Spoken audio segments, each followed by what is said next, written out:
give an answer, but the reality is it's a really hard question to answer. There's a lot of reasons why it happens, and some of them are really clear and some of them not so clear. So I'll start in the best place that I know how.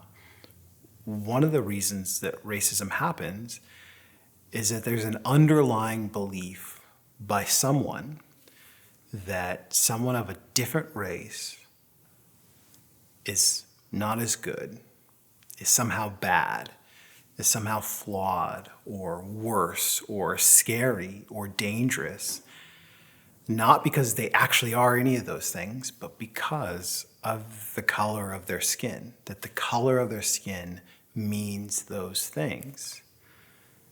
Now, you and I are smart. You know that's not real or true or right or good, but it still happens. And so again, the question is why does that happen? Some of those reasons are historical. If you're watching this and you live in the United States of America, a part of our history is the enslavement of folks who have skin color like mine, black and brown folks, for hundreds of years, to work for no pay, to be beaten and to be hurt, and to not have their freedom. That went on for the whole start of our country. And eventually, black and brown folks got free and were able to live their lives without being enslaved. But there are still echoes or effects of that way of thinking and believing, even from hundreds of years ago to today. Another reason are stereotypes. Stereotype might be a new word for you, so let me explain it. A stereotype is when you believe that someone who does something who looks a certain way, another person who looks like them does exactly the same things. And so that might be a belief that all black people like a certain thing or don't like a certain thing or behave in a certain way or don't behave in a certain way. That also can be racism.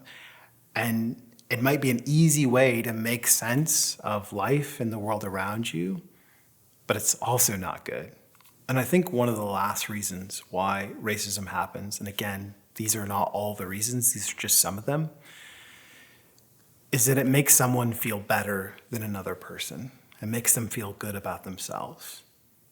When you can say, I'm better than this person because my skin's this color and their skin's that color, it can maybe make you feel pretty good. And again, all of these things sound terrible. They are obviously awful. And yet they do happen because some people genuinely, truly believe these things. I'll give you the really easy answer. Yeah, it can. Racism doesn't always have to be on purpose. You don't have to say in your heart, I'm going to do something racist. You can actually say something or do something or believe something that actually is racist and not know it.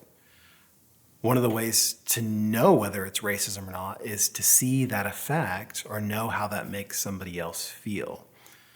I'm of the belief that most of the racism that you will see in your life is actually by folks who don't believe they're doing anything racist at all. It's what I like to call accidental racism. They think they're doing something that's fine, or is just a joke, or is no big deal. But maybe to you, because of how it makes you feel, because it makes you feel less than because of the color of your skin, you know it to be racism. So yeah, racism can definitely happen by accident.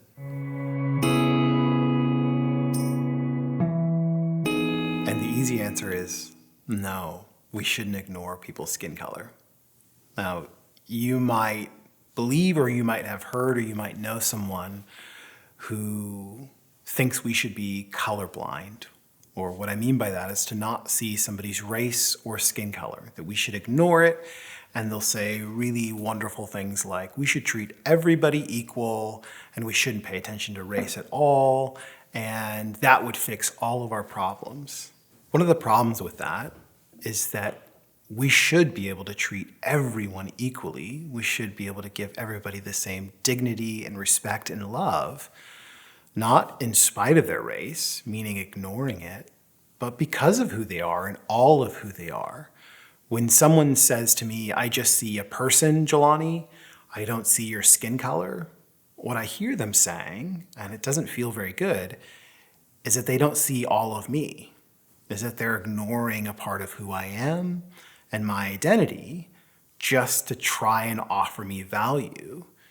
And if I could take a step further, what I also hear them saying is they wish I was white. And that might sound really weird, but here's what I mean by it, is that if they were talking to somebody white, they wouldn't need to say that. But because my skin color is brown, they have to say that they don't see part of me, and thus I am equal to them.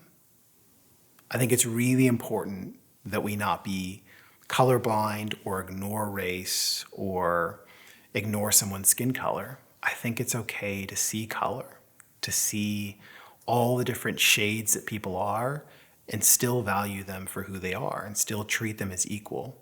When you see somebody for all of who they are, their skin color included, you can celebrate them, and we can celebrate each other for all of our differences, that we all don't have to be the same to be valuable, and we can celebrate that.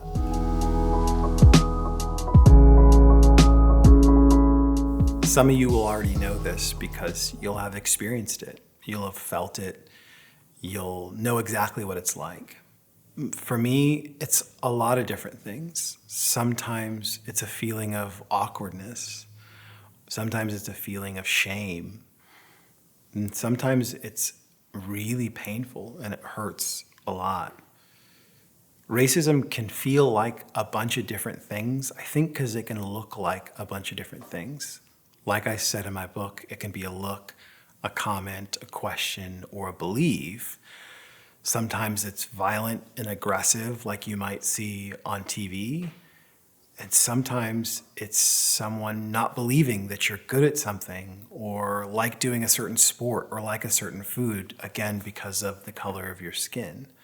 One of the ways to know whether the feeling that you're experiencing has to do with racism is it's sort of this awkward, sinking, weird feeling where you don't know exactly what it is, but you know you don't like the way that it makes you feel.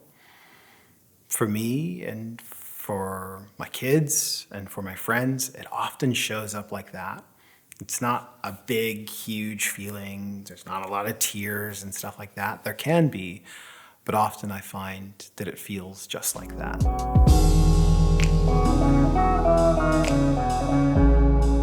Let's be honest, it's not always easy to do the right thing or to stand up for what you believe in or to have the courage to take action in a moment.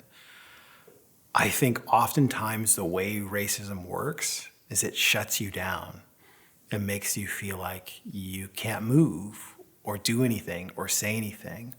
Or often worse, it makes you want to treat it like a joke or laugh it off, especially when you experience racism directly.